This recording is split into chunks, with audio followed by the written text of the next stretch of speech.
Chase, to Starwood Hotels, to Hearst, all of whom are making much different uses of data, have a lot of different goals in mind. Taking the lead today, we have someone I think many of you have already read extensively before at ClickZ, where she writes regularly.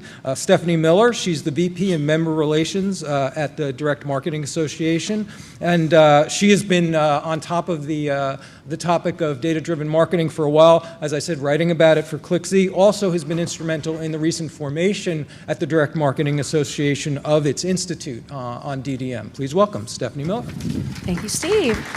Good morning, everyone. Delighted to see everyone here, and it's always so exciting when they have to bring more seats in, so glad that you're all here. As Steve said, I work for DMA, Direct Marketing Association, and we represent data-driven marketers of all shapes and sizes, and I think you can see by the panel here in terms of the types of folks who are members and contributing to the industry. So I'm really excited about this group here. I want to apologize on behalf of my boss, Linda Woolley, who is our president and CEO. She was going to do this panel for you, but she's very sick. She has pneumonia, and she has been ordered by her doctor to stay in bed. So anyway, she apologizes, and I apologize. I will do my best to stand in. So now we all know, and Paul's presentation was great this morning, we all know that data is big, it's getting bigger, it's getting more and more complex, but data is also a little bit like air for marketers, right? I mean, we can't do without it, we've never done without it, right? So I think that what we're gonna try to do today is sort of illustrate how that phenomenon and what is happening with data and how it's changing is changing not just the organization, but also how we as marketers view ourselves in the ecosystem. And I believe that marketers are the stewards of data in our organizations, right? We're the ones that do the care and feeding of consumer data. We're the ones that nurture those relationships. And so if you don't think of yourself as the steward, I encourage you to do that and to really take responsibility for how you use data in the organization itself. So let me sort of quickly introduce our panel, and then we're going to dive right in.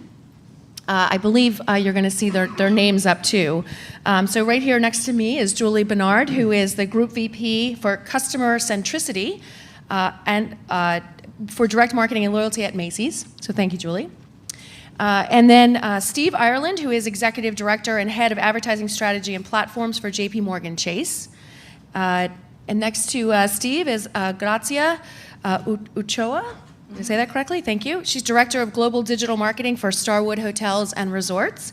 So we're very sorry that we're not in Starwood, but it's okay. She's here. She's gonna participate fully. And then on the end is Charlie Swift, who's the VP of Marketing, Analytics, and Operations for all of the Hearst magazine properties. So you can see the level of expertise and experience that we have here. I'm going to start out and just state the obvious, and that is that marketing has always been driven by data. So what's new? What's different? I mean, is it because it's omni-channel? Is it because the access? Is it the immersion of data throughout all of our marketing activities? So what is really different now that changes how we do our marketing? What's the real impact? Julie's kind of smiling. Do you want to kick us off? What makes it different now? I think that it's the explosion of the availability of data and really needing to understand which data count. And really, as you know, there's a lot of conversation about the signals, separating the signals from the noise. There's that aspect of it. But the other piece of it is, and I agree with Paul earlier, reducing it to simplicity. So you're not overwhelming an organization with insight after insight after insight, but really helping people very quickly translate an insight into a practical application of that insight in the business. And the last piece I would add on to that is really the customer data set. We've had a lot of analytics available to us, data available to us to analyze with traditional performance metrics around media and delivering impressions and response rates and things like that. But now we can do all of that down to an individual customer level and really track that consumer behavior change over time to measure not a campaign, but to measure people and how their behaviors are changing based on how we communicate with them, content, offer, timing, frequency, all of those different things, and really look at the consumer behavior change over time, which is still an analytics exercise, but kind of a different twist on performance analysis. So that would be one observation I'd offer up. I think that's great. And Charlie, part of what we were talking about earlier is how the access to data has changed the newsstand experience. So Julie's talking about people and customers, but here we actually can track products too. Right. I mean, for Hearst, I mean, we've long had that challenge of how do we begin to understand what's going on in the half of the world that we don't see. So we've always known about our subscribers, but we haven't known what's going on in the newsstand. So now I think for the first time is with this explosion of data, really at two fronts. One, at the store level with these loyalty card programs, et cetera, we as a publisher are beginning to be able to capture that data and begin to understand the customers that we never knew before. So that's a first for us. And two, there's this whole newsstand that's going out there on the tablet now that we've never really understood before. And as you think about the explosion of data, for us, it's really, it used to be, and from a marketing perspective, it was guiding decisions we want to make. Now it's actually helping lead us to where we want to go in a way, because we're having to make this transition from print to digital in the products that we serve. And we don't really understand that community, because that community is very different than our traditional print world. And especially through the tablets now and the newsstand aspect of the tablet, we're able to now convert them to subscribers, and that's really helping us drive our overall business. And are you actually able to change what's in the magazines based on the data that you see with the current issue, or is it still?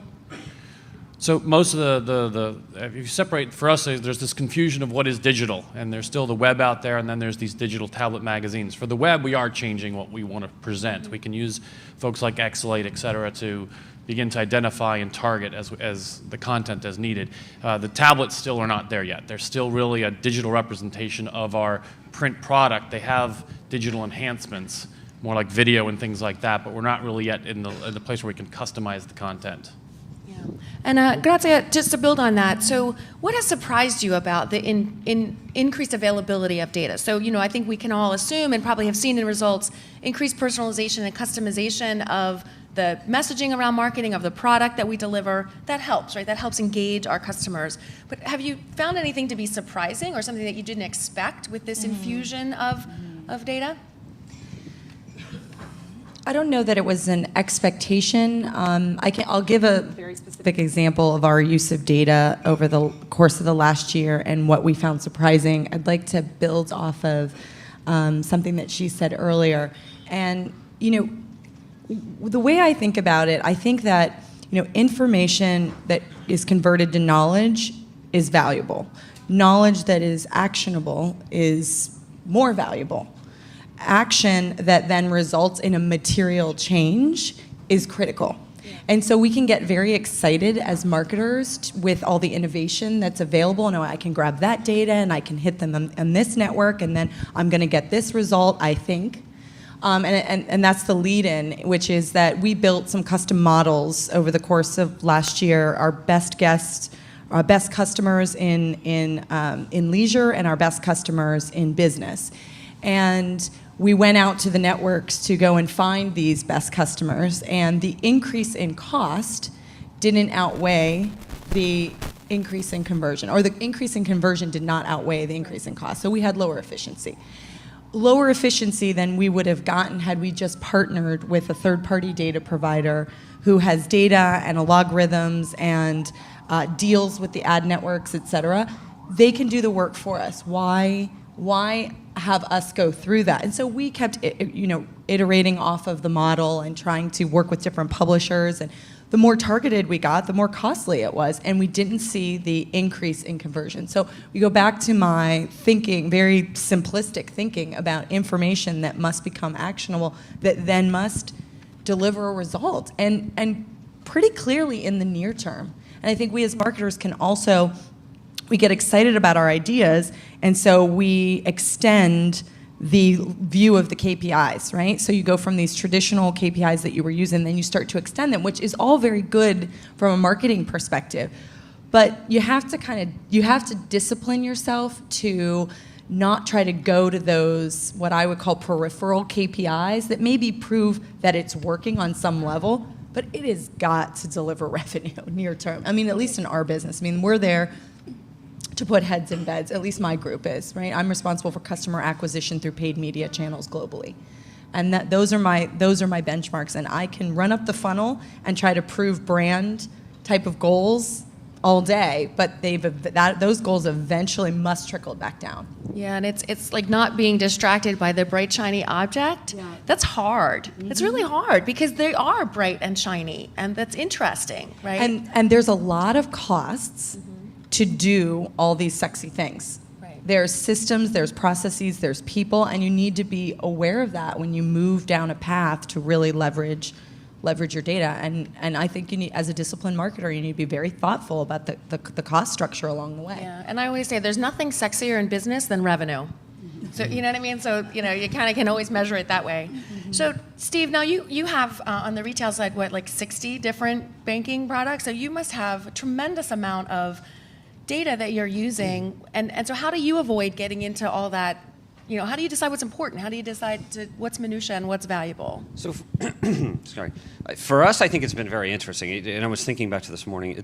We've always been a big data business. If you think about how we have to, the billions of transactions that happen on a daily basis, from our investment banking to our retail banking to credit card, it's like data needs to be flowing, and we have to make decisions all of the time. The turn that happened about 18 months, 2 years ago, was the business started to really understand that, wow, this data that we're used to using really can be used to drive digital marketing and to drive marketing decisions in the digital space. And then we started to take a pop-up and look around and say, well, gee, our assets. And this goes back to somewhat of the first question, which is, for us, we have tremendous reach with consumers. We have 30 million people who are using our site and logging in on a monthly basis. We have approaching 12 million people who are logging in on a monthly basis in our mobile app. So it became a necessity for us to be able to take this massive amount of data, take all of this information we have, and start to bring that together to be able to speak to our consumers in a relevant fashion across all of the digital channels. I think the question that was, why is data and why is big data so important today? It's the proliferation of how we're communicating with customers today that is driving the necessity for us to be able to understand them better, to bring relevance to their lives. It was one thing when, okay, I can send a piece of direct mail out, and there really is no way to personalize direct mail in anything that's really relevant, and maybe I'd have somebody go talk to somebody in a branch. It's a different thing when I've got to talk to that same person when they're online, when I'm communicating out them in paid media, how I'm talking to them in mobile. We really need to be able to become masters of data and bring that together in an actionable format. And so I think there's lots of themes that we've talked about today, how to make small data relevant and how to make it simple to be able to use in channels and to be able to proliferate that across channels and tie the communication experience together. Yeah, and I think part of it that may be inherent in what you're saying, but you're not saying expressly, is the responsible use of that data, right? So there's a fine line between a really fabulous personalized experience and creepy, right? And so we as marketers have to understand what that is, and I imagine that it's different, right? For Macy's, Julie, it's probably different if I'm in the store versus if I'm on an app or on the website, right? I mean, so we have to really understand where that line sits. I think to add on to that even, Stephanie, one of the observations we would have is, interestingly enough, we have been customizing print. As a test, we ran a very large scale, with a partner of ours, very large scale custom print initiative for a population in one instance of a circulation of a direct mail book for 7 million, where we had about 500,000 unique print versions, where the content was customized strictly based on what was deemed relevant for an individual customer. The emphasis on the tools to deliver this, I agree with Grazie on the scale piece, cannot be expressed enough. It is very expensive, both obviously in print, but also in the digital world, to customize at this true one-to-one level, where it's not just about personalization, where the email says, "Dear Julie." I would argue that's table stakes and somewhat kind of elementary from a consumer perspective. It is about customization, but thinking through how to do that in a scaled way, how it impacts people, processes, how you actually get that done to try to have 1 million truly unique instances of communications is something really that is still a struggle from a scale perspective. The effectiveness is there when you deliver that type of kind of uber relevance, if you will, but the efficiency piece continues to be a challenge. So in print, let me just make sure I heard those numbers correctly. It was 7 million pieces and 500,000 versions? Is that what it was? Absolutely. We had 500,000 unique versions, and we had tens of thousands of households actually receiving a unique piece of print directed just for them, custom printed just for them. Well, I so hope they it can be bought a lot. done. It's just a matter of, and quite honestly, in that particular effort, we did abandon that level of customization, despite the fact that the lift was there. And particularly for the consumers where we had the most behavior data on them, always omni-channel, both online and store, and then any other data sets we can bring in and utilize to inform what we thought was most relevant. But we ended up kind of going back to a little bit more traditional methods of targeting and customizing, away from that kind of 500,000, is the juice worth the squeeze? Right now, not yet.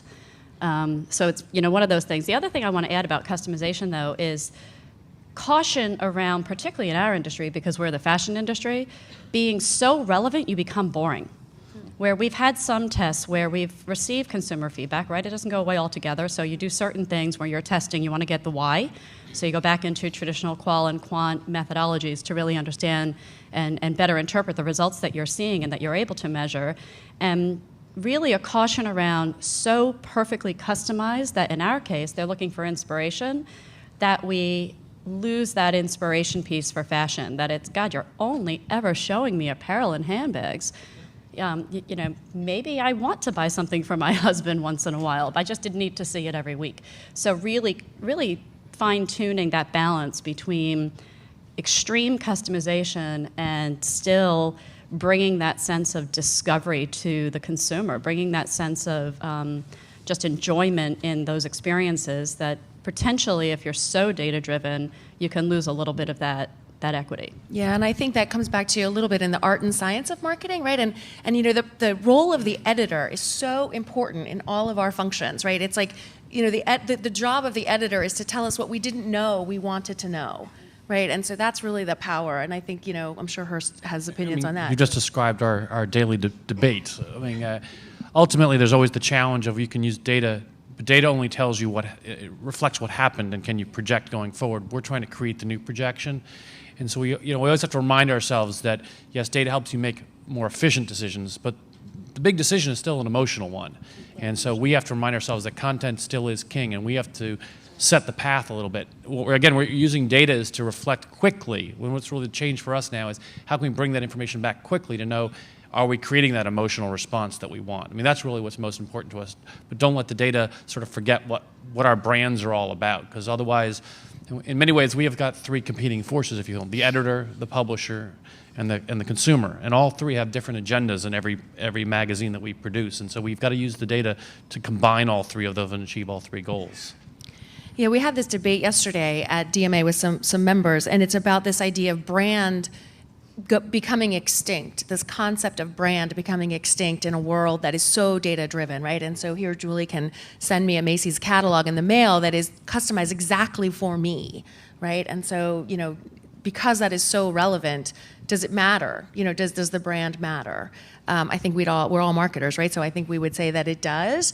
But how has that notion of brand evolved for you? I mean, and Grazia, do you want to kick us off here with Starwood? And part of the reason why I pay extra for a St. Regis hotel room is because of that brand experience that you've convinced me is valuable.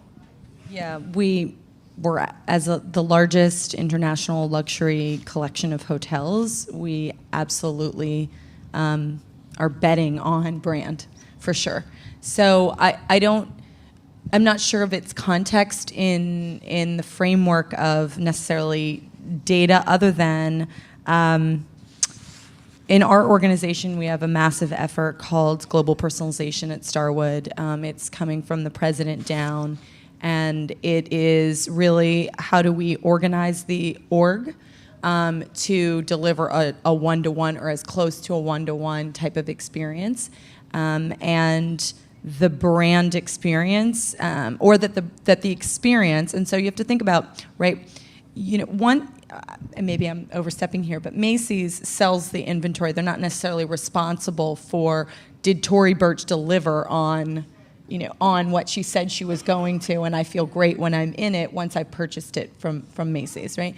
But at Starwood, that you experienced or that you bought it from Expedia but then stayed in our properties, we really care about the full experience that you as the customer had. And so the on-property experience is very important to us. And we think it's in that environment that we can do a lot to differentiate ourselves and use technology to deliver a more experience, and data to deliver a more experienced or a more personalized experience when on property.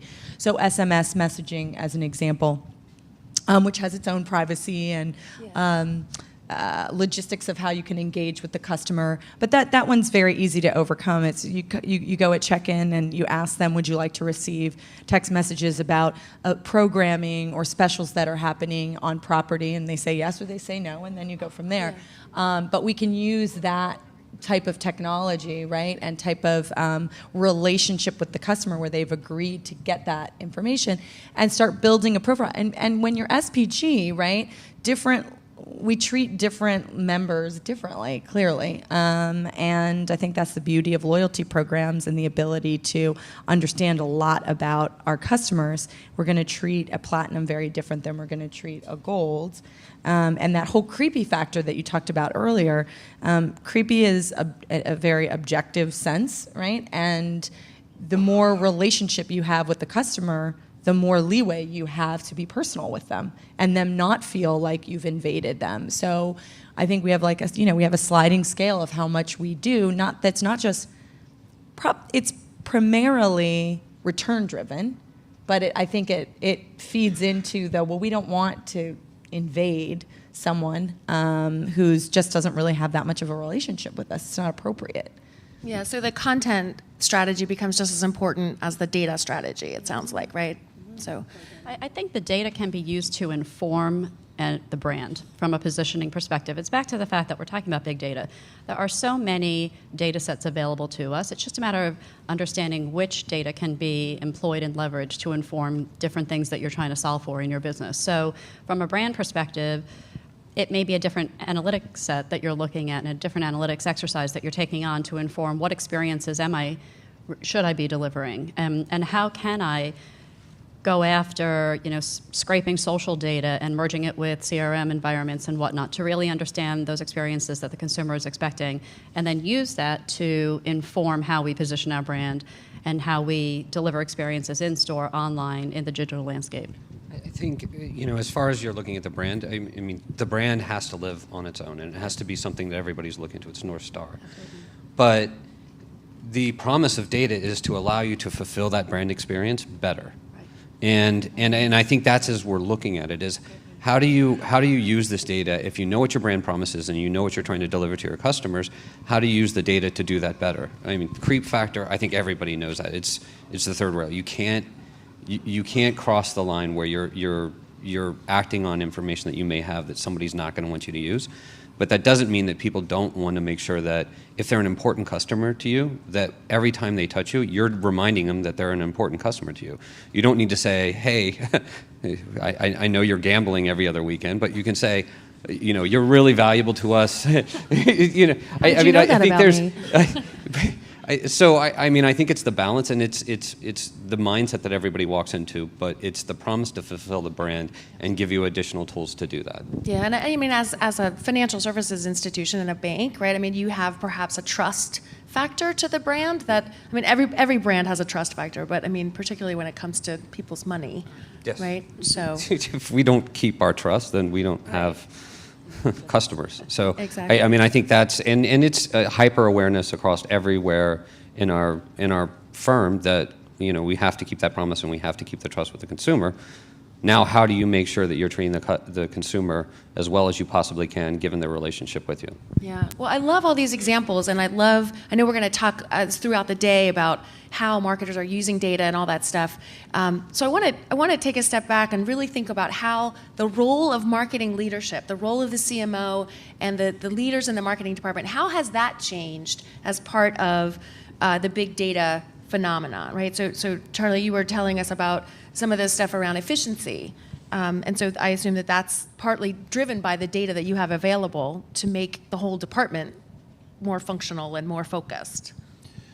Absolutely. Excuse me. I mean, I think our whole job essentially is in the circulation world is about efficiency. We make a promise to our advertisers that we will deliver a set customer base that matches a certain criteria, and our job is to be as efficient as we can to go get those customers, read our magazine and deliver them, in many ways fulfill the promise back to our advertisers.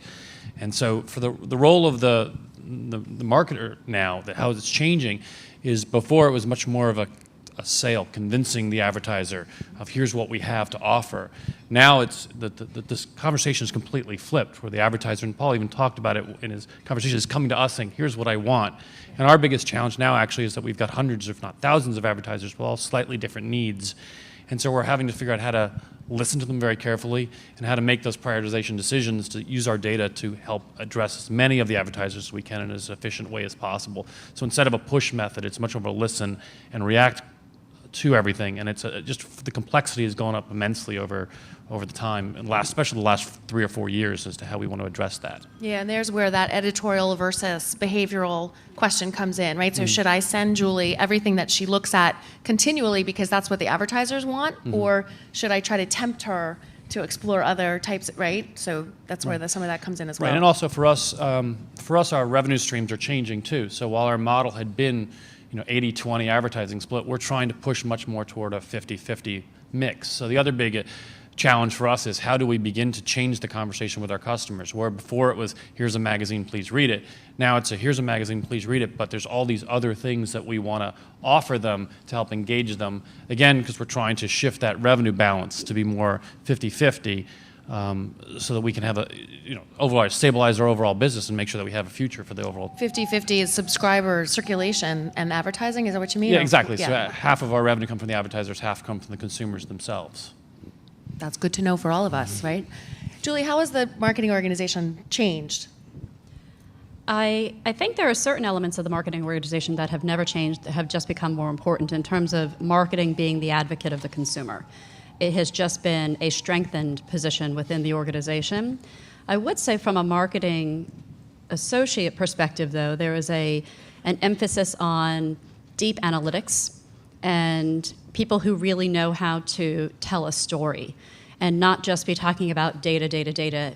It may be the bright, shiny object for all of us in the room, the geeks in the room, but that's actually not that interesting for a lot of other folks, particularly those in the fashion world.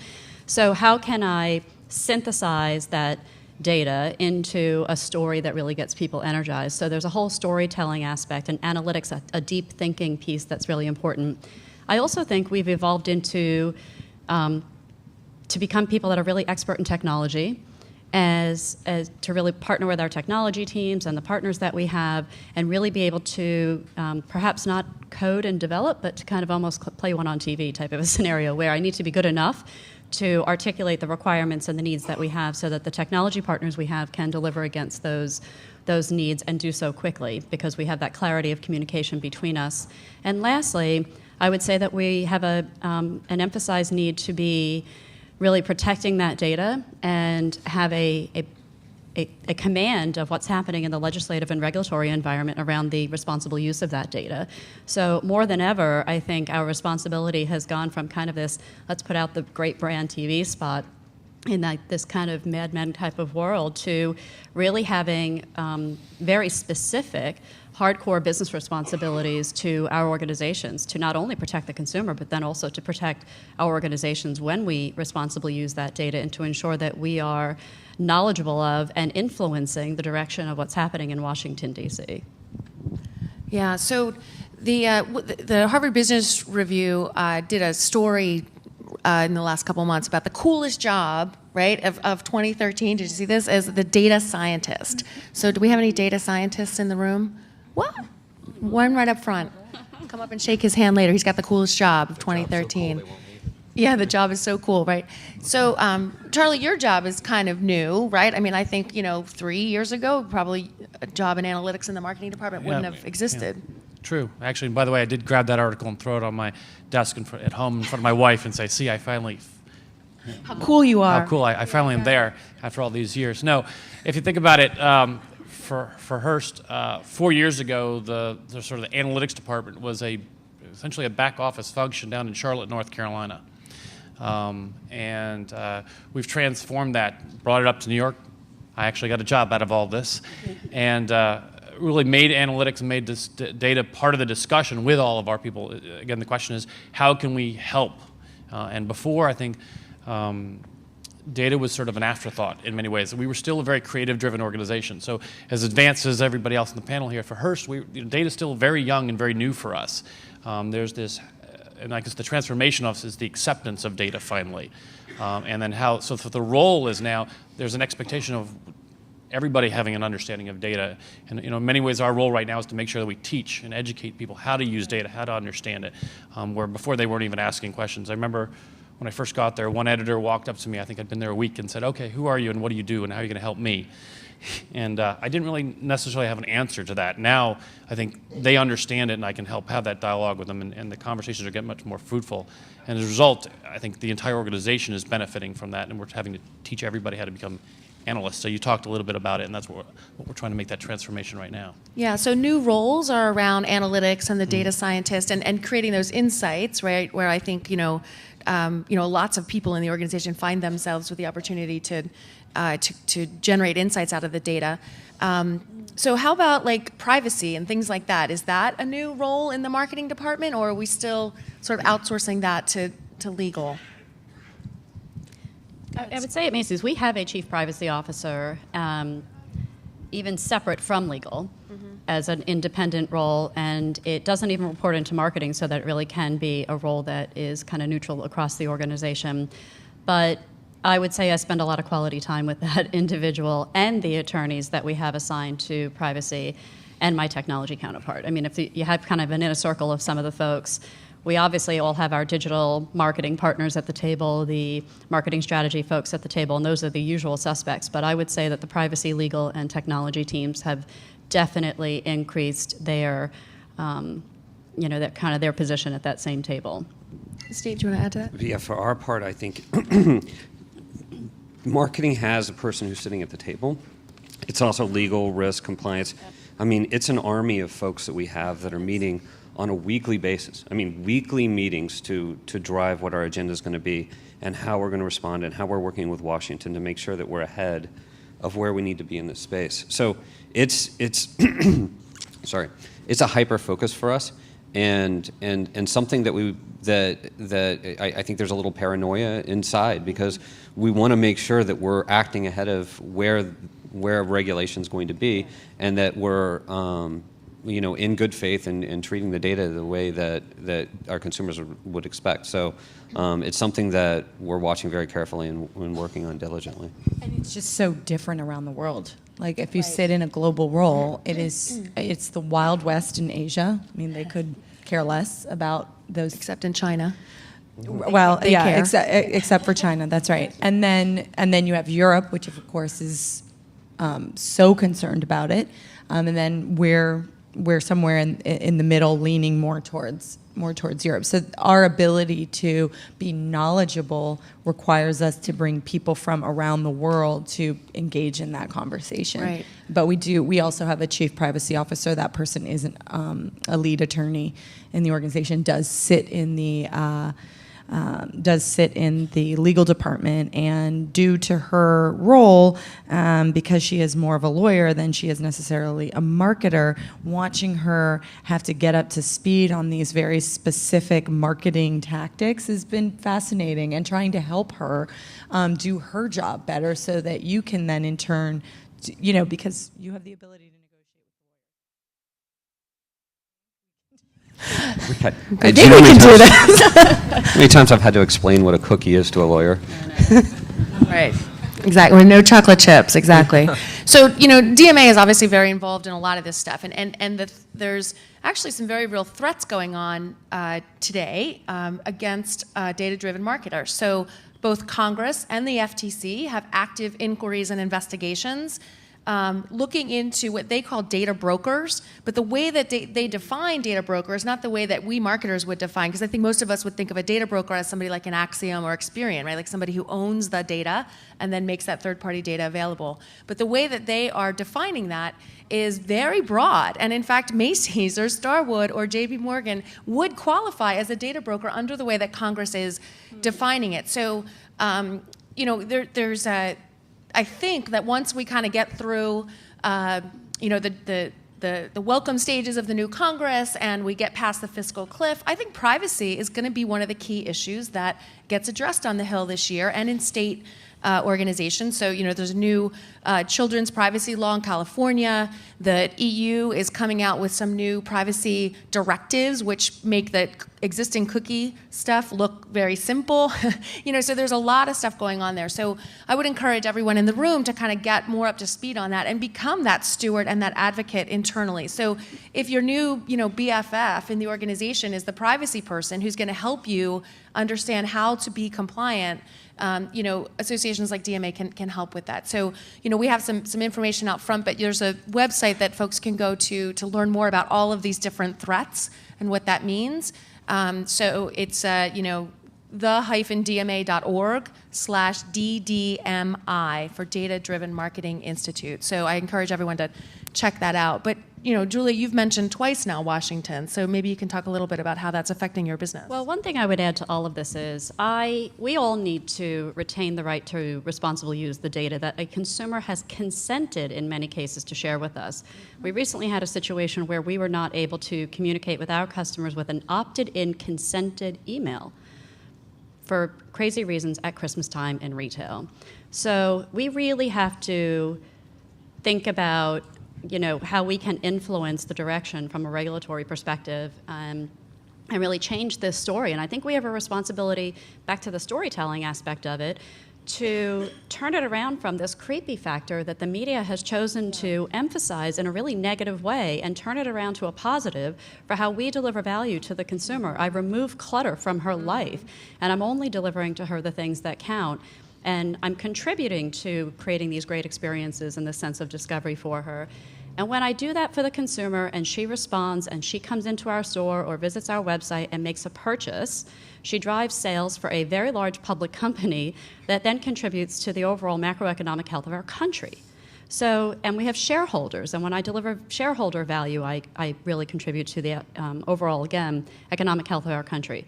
So it's so important that we turn around this story and not spin for spin's sake, but spin because it's true. And I think that's where all of us, especially, we have big brands, we can be people who spearhead that change and change that story and really don't let the very negative mass media get away with this extremely untruthful story.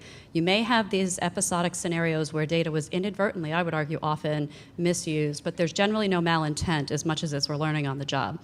So I really just think that we have that responsibility, and I would encourage everybody to take it very personally from their professional perspective and think about how they can plug in. Yeah, that's a good challenge, I think, for all of us. And I think, if Congress was to regulate and restrict our use of consumer data in marketing, a lot of us in this room would be out of business, right? So, particularly internet-only companies, particularly a lot of the vendors, we would all lose out in our data-driven life cycle or lifestyle. We would lose out on some experiences that we've come to take for granted. I'm walking down the street in the freezing cold outside, and people are, walking down the street on their iPads and looking for a coffee shop or, getting, messages around where they're supposed to be next. All of those things would go away, right? So I think part of what we need to do is demonstrate to Congress and the regulators that what we do as data-driven marketing does have value, as you say, to both consumers and the economy. And I think we've heard already on this panel, and I think all throughout today, you're going to hear lots and lots of examples of how we as marketers provide that customer benefit, right? So when I check into a hotel, they know me. They know that I've stayed before. They know that I'm gold or platinum. They know what kind of room that I want. That's a value to consumers that if it didn't happen, that would be all over Yelp, right? So consumers have come to expect it even if they can't articulate that it's data-driven, So one of the things that is so interesting, and I hear this all the time, is that the marketing department now spends more on technology than the IT department. And when we were prepping for this panel, both Steve and Grazia said that doesn't really happen for you, that it's not really true. So Steve, you want to tell us like it really is? Yeah, I think there's two answers to the question. From an IT perspective, we spend probably more than some small governments. So, when you start with that bar and where we're starting, that's a tough mountain to climb. But what I will say is we also spend more on marketing technology than probably most other businesses in the country. It's in the tens of millions of dollars, rapidly approaching $100 million.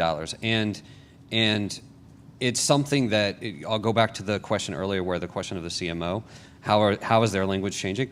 Our CMO is actually sitting in monthly meetings going through technology project lists and investments for our business across all of our divisions, and all of our other CMOs are. I mean, to hear 5 years ago, 2 years ago, you would have never even heard a CMO talk technology or big data or anything like that. And now they're in monthly meetings where they're going through big project lists and what those projects are to determine investments. And it's a rapidly changing environment. So for us, not today, but who knows 5 years from now where it's going to be. Yeah, and there's another job, right? The marketing operations job that didn't exist 3 or 4 years ago, right? So. Yeah, absolutely.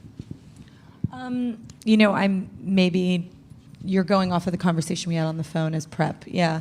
And I was thinking about my own sort of role, and if I do what's appropriate here and think a few levels up, you know, my boss's boss is the head of distribution, loyalty, and partnerships within Starwood, known as DLP, and that would cover all of SPG, all of our distribution. So that would be digital, like when we push to the customer versus working with the OTAs, et cetera, and getting our inventory through the pipes to get it to our distribution partners and also partnerships.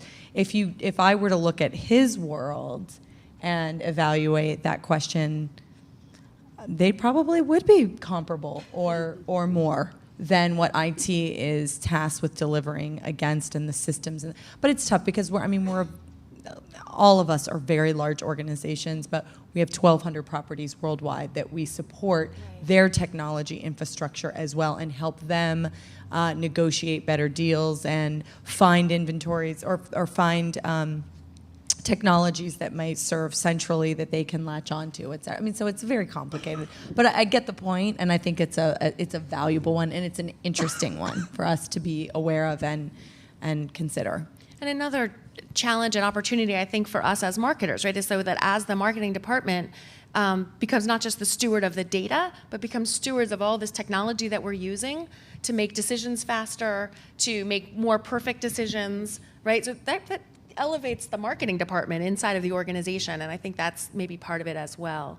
You know, one of the things that you were sort of hinting on too is around the speed of understanding the data and understanding the insights, right? And so I think part of the reason why marketing departments have pulled that technology closer is because we need to know, not just in weeks or months, you know, we need to know in a couple of minutes what's happening, you know, this idea of real time in order to get the messaging right. You know, and so maybe that's partly speed of digital marketing, but it's also just the speed of the insights. Yeah, I think that's a great point, and I'll even go back to one of the comments earlier, which is it's about revenue. And what marketers are very good at is putting into language what the business impact is of these investments. And that may be why they're moving closer and closer, because on one side you have the technology folks that are great at delivering, great at setting up roadmaps, great at putting things in place. But if you bring it back to the marketers can turn around and say, now I can tell you what that investment's going to drive, and that $5 million is driving $60 million over the next 2 years. And that turns into the discussion of why all of the business leads are looking at these technology investments, because it's driving direct revenue and it's transforming the business. And marketers are great at putting that into a language that will help drive the future investment. Right. And so what are some of the metrics that matter for all of you? So now that we've talked about the importance of the data and how we're using it, can you guys share anything about you know, the metrics that have become more valuable because we know more about our customer? You want to start, Julie? Sure. There's so much we could be measuring. I would say one of the things I have been trying to do at Macy's for my past 5 years there is to try to get away from measuring individual campaigns and looking at the business in this episodic marketing campaign activation way. We still need to do that for more of the monitoring and tracking perspective, but trying to introduce the conversation around a longitudinal view of behavior change over time. And it draws from the insight that in retail, it's all about the visit. A visit where a consumer makes a purchase. Again, whether in-store or online, I don't care where she makes it, as long as she makes it. But there is a correlation of visits with retention and with loyalty to the brand of Macy's. there is no correlation of how much someone spends at Macy's on an annual basis and their retention year over year. So that one simple little insight, back to the storytelling piece, it's not about the big data, really offered us the opportunity to have a mantra around driving the visit. And when the average American consumer only shops at a big department store 4 and 5 times a year, whether it's us or our competitors, I need time to see if I drove that visit. And if she only shops 4 times a year and 3 of those visits happen in the month of December, you really need to give me the chance to anniversary myself to see, did I get 4 to 5? Did I get the 5th visit to 6? So this longitudinal view of consumer behavior change over time is something that's very important for us and really does act as kind of a North Star for us to drive the visit. Charlie? Sure. I mean, I think our metric has always been the same. It's our now understanding that it was wrong before and how we calculate it, now that we're calculating it correctly. So for the magazine space, it goes back to this idea of efficiency. And so the key metric for us has always been net profit per sub-year, subscription year. So how much is it, basically, how much money are we bringing in for every year that you are reading our magazine? And what's happening now is that as we proliferate into different types of channels, what is a subscription, what is profit, we're having to bring in much more information now. And so the calculation is changing as we start looking at all those extra revenue streams that I talked about and what the definition of profit to us is. Before, profit was really just expense. Now it actually includes revenue for the first time. So I think the metric is the same, but we have to ask ourselves, are we calculating it the right way? And I think that's really what we're starting to shine a light on. Look at the number itself, look at the data itself and say, is it really representing what we want to have happen? Right. And so just a final follow-up on that, and then I think we're going to turn it over to questions.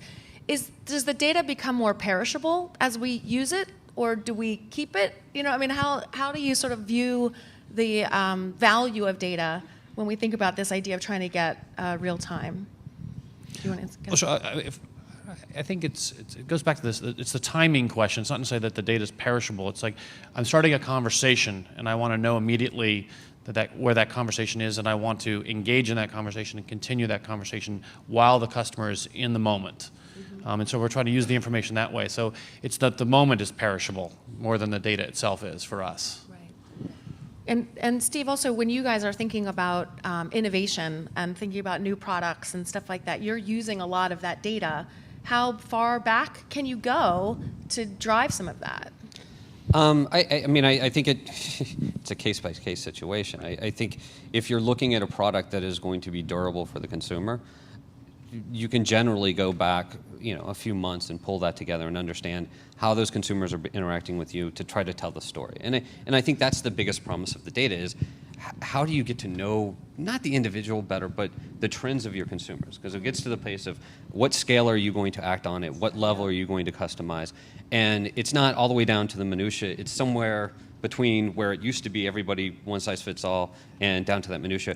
But it allows you to understand better and make more informed decisions and get it right earlier more often and adapt quicker to get it out the door, test it out, and then adapt quickly to make it more relevant to the consumers. And I think that's the fascinating part of data is it allows you to make better decisions looking forward and then quickly, as you're adapting to the consumers, see how they're interacting with you and course correct in a way that used to take 6 months, and now you can do it in a matter of weeks. Yeah. And so somebody was saying to me the other day, it's like, because I have more data doesn't necessarily mean I have more insight, right? So I think you were saying that earlier, Grazia. But it's also, those darn consumers, like, they're just fickle. They don't always behave the way that we think they're, the way they did in the past or the way that we think they will, and the device matters now, and, whether I'm in store or if I'm online, all of that stuff now factors in. It becomes much more of a complex, mix when you're pushing spin on the database, to try to get some insights out. All of that stuff factors in. So I think we'll be happy to turn things over to questions. If anybody in the audience has a question for our illustrious panel, there's one in the back there, Steve. Here we go. How much communication is happening across your organization on the people who are managing the brand, who are doing big investments in media and not just managing your existing customer base? Is there a lot of communication and coordination as much as there should be? Are they leveraging the data like you guys are? I can take that. We've built a lot of dashboards to synthesize the information in a way that's digestible to very senior people in the organization. We've communicated how frequently we'll be able to provide that information, whether it's weekly, daily, monthly. I think when I came into the organization, which was 2 years ago, in my particular world, I thought we needed more dashboards and more views that helped us understand the value of the customer, the value of the booking, and the value of the media in its totality, and extending those KPIs that I talked about earlier, so that we were getting what I thought was the most appropriate picture. And it's an iterative process, but we use dashboards to help communicate across the org, and we're very divisionally siloed. So we have a North America division and a EMEA division, and they, as would be true of a more siloed organization, one group wants to run off and do its thing, and in the global role, my role is to help facilitate across the globe that an innovation that we deliver in North America, whether it's an innovation around dashboard. That doesn't sound like a very sexy thing, but it actually can be a very powerful thing and very actionable, that we get the agency and management and the team that's executing all dialed in to the same view of the data can be really powerful. So taking that and moving it across the globe systematically is something that we've done in Starwood. That's great. That's great. Does anybody have anything to add to that? Or? What I would just say from my experience, some executives pick it up faster than others.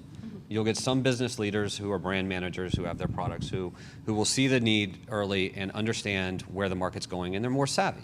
And the great news for me and what we're doing is you can use those folks as examples to show to the others. And at that level in many organizations, it's somewhat competitive. So as they see others starting to do this, they want to do it themselves, and they start to pick up data, they start to use it in a different way, and they tell that story upwards. And so for us, I think it's, follow the leader, and some people will always lead. Yeah, exactly. And I think too, one of the things that I think has come out a lot is that, as the challenges evolve and as consumer interactions with our brands evolve, we as marketing departments are evolving, right? So we are people too, and so we're not just data bits and bytes, but we, have our own baggage and our own stuff that we bring to all of these equations. So please join me in thanking this fantastic panel. Sorry about that. Thank me too. What the heck? Charlie, Grazia, Stephen, and Julie. Thank you for having us.